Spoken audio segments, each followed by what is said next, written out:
How's it going, guys? Welcome back to another Pokemon Scarlet and Violet Wi-Fi battle. Today we have a new team. We have an Ursaring team. If you want to try the team out, use the code at the top right corner of the screen. There's also a copy and paste of the team in the description down below. Please like and subscribe for more videos like this one. And with that being said, let's jump into the team preview. Okay, today we're battling versus Roderick, also known as Milford Meanswell, from the Discord server. Go ahead and join the Discord server. It's the best place to go for Pokemon Scarlet and Violet Wi-Fi battles right now. There's a link in the description down below. Looking at this team, I'm thinking Ursaring could put some work in, you know? That Garchomp's probably a bulky Garchomp, looking at the team layout. Then again, they've got Tinglu for hazards. Ursaring can Self Wall over Tinglu as well, which is always nice.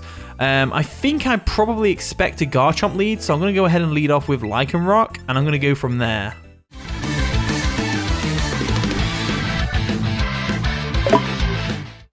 And the battle begins, so Roderick's going to lead off with Ball Breaker, which is the low kicks, as we led off with Jaffa, the Lycanroc-Midnight. So we've got a great opportunity here. We can go for a counter if we really want to. I think I am going to go for a counter because obviously they've got no ghost type, so however much damage this thing does to us, we're going to be able to counter it back out. And I think their probable switch-in is going to be Tinglu, so I'm probably going to expect a U-turn right now. Let's go for that counter and find out what they're going to do. See if they're going to U-turn or not. If they don't U-turn, then there's definitely screen watching me because I'm in a Discord call right now with him. They're going to withdraw. They didn't U-turn. They didn't U-turn. Damn it. Now they're going to go into Warmonger, which is going to be the Garchomp. So Garchomp comes on in. We go for the counter. Obviously, it doesn't work. That's a real shame. What can you do about that? They know we've got counter now, so they're probably going to set up hazards. I'm going to go for that taunt. If they're bulky chomp, we should outspeed. We do outspeed because they're bulky chomp. We go for that taunt, which is going to stop them from setting up any hazards, which is amazing. As this next turn, they're going to actually go for the spikes, which they can't do, I'm afraid. I'm going to go for a counter, expecting an earthquake, as they actually go for a dragon tail, which is unfortunate for us. I just can't seem to get the counter thing to work, can I? I just can't seem to get it to work. He saw the counter and he knew I was going to go for it. He knew I was going to go for it, and we get dragged out into Rotom-Wash, unfortunately. So, not the worst situation in the world. We can go for a Hydro Pump. We can go for a Will-O-Wisp if we want to, burn something. I'm thinking of going for a Trick just because it's Hazards Chomp, and it'll pretty much cripple it, which would be great. But I'm also thinking of going for a Will-O-Wisp, so I'm going to go for the Will-O-Wisp real quick.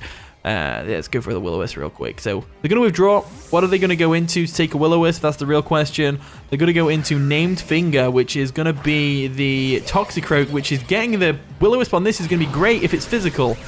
I think it'll probably be physical, right? So expecting them to be physical. Why is its head like? Why is it looking up in the air like that? What is going on with that Toxicroak? What is going on with it, man?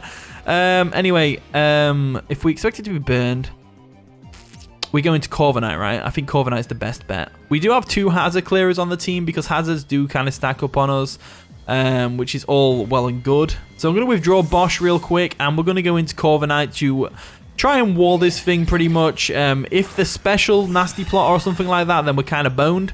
But I don't think he will be, hopefully. They go for a Sludge Bomb. They are special. Okay, cool. So that works out nicely for us. As this next turn, they basically have to switch out because they're expecting a Brave Bird. So we just go for a U-turn, right?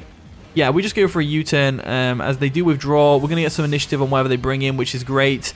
Hopefully we see a Tinglu. They go into a Tyranitar instead. Absolutely fine by me. Fine by me. So they're going to get Sandstream up, which is interesting. Not Sandstream, but the fact that they brought Tyranitar in is interesting because I could have easily gone for a Body Press or something the next turn if I was going to go for a Brave Bird against Toxicroak, but you know, it's whatever. Now we can go into whatever we want, and I'm going to choose to go into our Ursaring. I think Ursaring's the best bet, so we're going to go into Ursaring real quick, and basically they've got no Ghost types, they've got a Corviknight on the team. We're going to be able to get up a free close combat right now, so buffed by the Sandstorm indeed, and we get burned, which is always nice.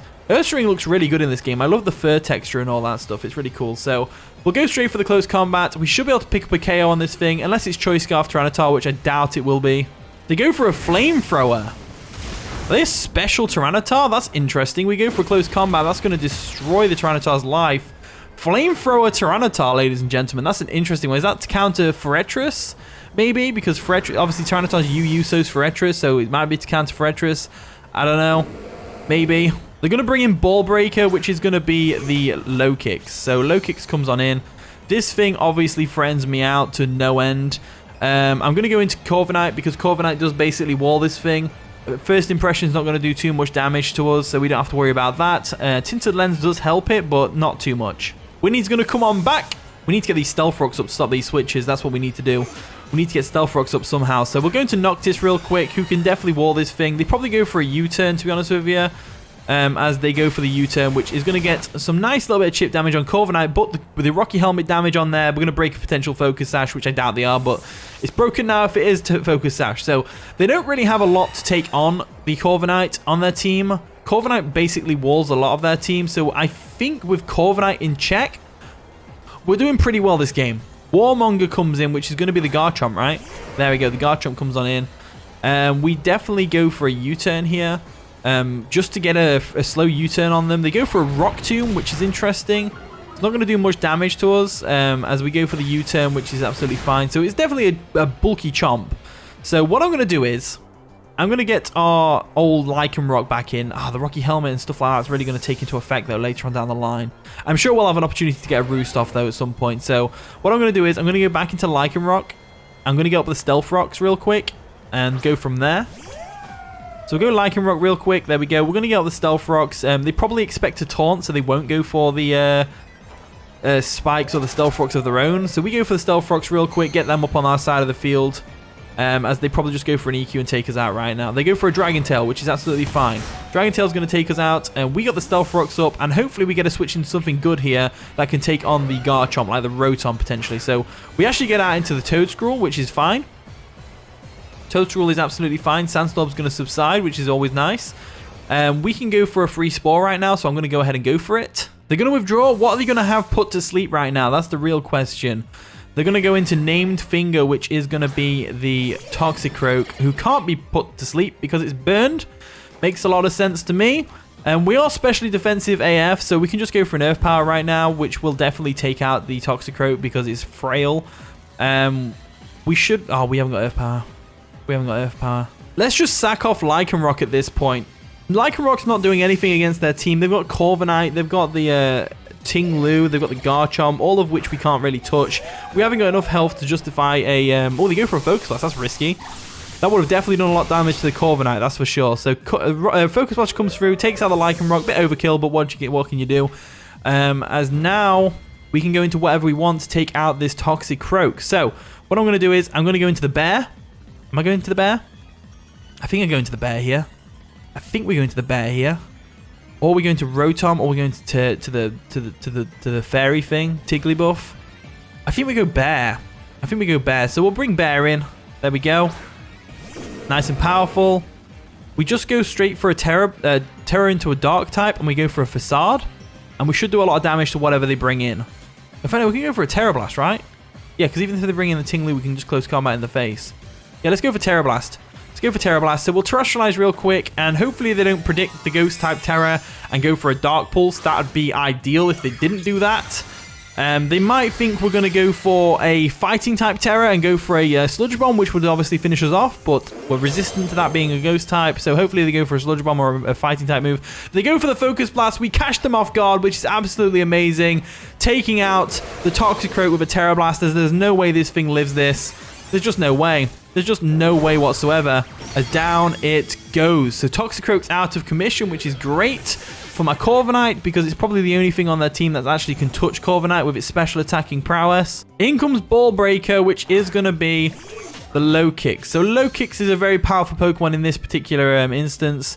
We do have a switch in, of course. We have the Corviknight. So I'm going to save the Ursaring for later because it can hit the Ting-Lu really hard, which is always going to be nice. And luckily, Pursuit isn't in the game because Low Kicks would have definitely been one of the best Pursuit users in the game if it was still a thing. So Noctis comes on in. We should be able to take any hit this thing wants to go for. If it wants to go for a Sucker Punch right now, we can do something about that. They're actually going to Terrestrialize. What type are they going to go into, though? That's the real question right now. They're going to go into a Bum-Ba-Da-Bum-Ba-Da-Bum. A Bug type, which is going to make the first impression they're about to go for, U-turn, do that much more damage. Boosted by Tinted Lens because it's not very effective. They go for the nice and powerful U-turn, which is going to do a lot of damage to us. Not quite enough, though, as now they basically have to go into something else. So they're going to get Rocky Helmet damage, which is great. They're still weak to Stealth Rocks, which is even better because it's going to really limit their switching capabilities right now. And they don't have a Hazard Clearer anymore either. In comes Warmonger. They do have they've got a Defogger in Corviknight, obviously, but you know, other than that. So what we're going to do now is we'll go for a Roost, just to get our health back up. We shouldn't outspeed, so we don't have to worry about them earthquaking on the Roost, because that would be unfortunate. They might just go for a Dragon Tail or sell the spikes right now. They go for a Rock Tomb, which is absolutely fine by me. That's going to lower our speed, but we do get the Roost off, which is going to be great. So we're going to get our health right back up to full, which is just fantastic. Well, not back up to full. You know what I meant. So I'll go for another Roost here, get our health back up to full. They go for a Spikes, which is absolutely fine by me. Go for your Spikes all you want. Spikes don't really bother this team too much. It's going to be nice if we can get... So they've got Rock Tomb, they've got Dragon Tail, Spikes, and probably Stealth Rock, right? So we go for a U-turn here. It's a nice and slow U-turn. See what they're going to do. We outspeed, so they've gone for a Dragon Tail, which is interesting. So the good rough skin and all that stuff is going to go into effect. Rocky Helmet and all that stuff. We're going to get switched out, and they've gone for a Dragon Tail. We would have outsped otherwise. So we go into the Fairy. We go into the Fairy real quick. Tigglybuff, who is obviously immune to Dragon Tail. So we're going to Tigglybuff, expecting a Dragon Tail right now. As they go for the Dragon Tail, and that's going to obviously not work on our Tigglybuff. So that's great. Absolutely great. So what I'm going to do is now I'm going to go for a Reflect. We only need to go for a Reflect. We don't need to go for anything else. As they do switch out Warmonger, and they're going to probably go into the Corviknight right now. Poovy Burb. Absolutely fine by me. They're going to get the Corviknight in. They're going to get a free Defog off, which is obviously a thing. We go for the Reflect, though. It's going to force them to go for that Defog, which is great. As we can go into something else to take on this Corviknight right now. So I'm thinking Rotom-Wash is the play, but they have 2 ground types, so we can't exactly spam electric type moves right now. We are faster than 2 of them, so if we go into Rotom now, we could definitely trick this thing if we want to, or we can trick the Tinglu or the Garchomp, which would be quite nice. So we're going to Bosche real quick, the Rotom-Wash. Nice and shiny, gotta love it. They go for a Defog as expected, which is, of course, going to do nothing to us damage-wise, but the evasiveness does wear off. As now, we probably expect to switch into Tinglu or Garchomp, right? So we go for a Choice Scarf, right? We definitely go for a Choice Scarf trick right now. We don't need Choice Scarf for anything else, I don't think. So we'll go for a Trick real quick. They do withdraw. What are they going to go into, though, to take a Trick? They're going to go into what? The Dooyah Ting, which is going to be the Tinglu, of course. We get a Trick on that, which is going to be great. There we go, Trick comes through. Give it a Choice Scarf real quick. There we go. Which is absolutely amazing. Absolutely amazing for us. As they did have the leftovers. So we're going to get some leftover recovery every turn, which is great if we need to. We'll go for a Will-O-Wisp now. We should outspeed still because it's a Tinglu. It's not very fast at all. Will-O-Wisp comes through. We're going to get a nice and powerful burn on the Tinglu. Slowly whittling away at its health, which is always nice and dandy. As they're actually going to go for a Stealth Rocks, I guess. No, they go for a Ruination.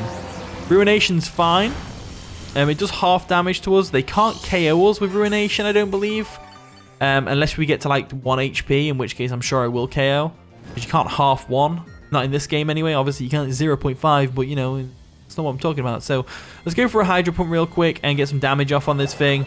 Damage is always good against Tinglu. There we go. Obviously it lowers our special attack thanks to its Vessel of Ruin. But it should be fine, as Bosche does unfortunately get some more Ruination damage. So absolutely fine by me. Absolutely fine by me. What we could do now is... we can't really do much. I would say go into Ursaring, but I would say go into Toedscruel. No. Let's go for the Hydro Pump again. So we'll go for the Hydro Pump again. Does a lot of damage. Nearly KOs it, which is amazing. They go for another Ruination, which is going to take us right down to really low HP. 21 HP to be exact. As they're going to go down to the burn the next turn, which is always nice. So that's great. We do outspeed the Garchomp as well. We should be able to get a nice and powerful burn off on that. As Do Your Ting does go down. So that's amazing for us. Down it goes. 1 less electric type for... So we really need Rotom for the Corviknight, right? In comes Ball Breaker, which is going to be the Low Kicks. So Low Kicks comes on in. No Stealth Rocks anymore, which is a shame. Only switch here is Corviknight. So I'm going to go ahead and go into Corviknight. I think Corviknight's the best switch we've got. We're going to be able to absorb a U-turn like it's nothing, but at the same time, it's damage, and I don't want damage on my Corviknight. So we're going to withdraw Bosche real quick because we don't want to get hit by that U-turn. We don't want to get hit by that first impression. We're going to go into Noctis real quick. the Corviknight, of course. Get some Rocky Helmet damage off on the low kicks as well, which would be great. They go for the U-turn as expected, boosted by Terrestrialization. U-turn comes through. And down goes the low kick's health, which is great. Now they get a free switch into whatever they want, and they've got Corviknight and they've got Garchomp left. So realistically, we're in a good position here. So they're going to go into their own Corviknight, which makes a lot of sense. Corviknight comes on in. It looks like they have leftovers. I think I saw leftovers earlier. They do have leftovers, which is going to recover their last remaining health back, which means we don't have to worry about Rocky Helmet, which is great. So I'm going to go for a Roost first, expecting them to go for a U-turn or something. They actually go for an Iron Defense, which is crazy good. They outspeed us as well, which is really cool for us, because it means we're going to get a nice and powerful slow U-turn off on them. So let's try that out. We'll get our health back real quick. We'll go for a U-turn real quick just to see what kind of damage we're doing here. They go for a body press. With the Rocky Helmet and the U-turn, it's going to rack up some nice little bit of chip damage to the Corviknight. There we go. As our best bet right now, we got a crit as well, which is great. Going to bypass the Iron Defense. Not that it really matters because it didn't do squat. I think our best bet now is to go into our Toedscruel and go for the Spore. I think that's our best bet. I'm pretty sure that's our best bet. No, we've got to go Rotom, right? We've got to go Rotom. So we'll go Rotom real quick. We'll just Volt Switch on it.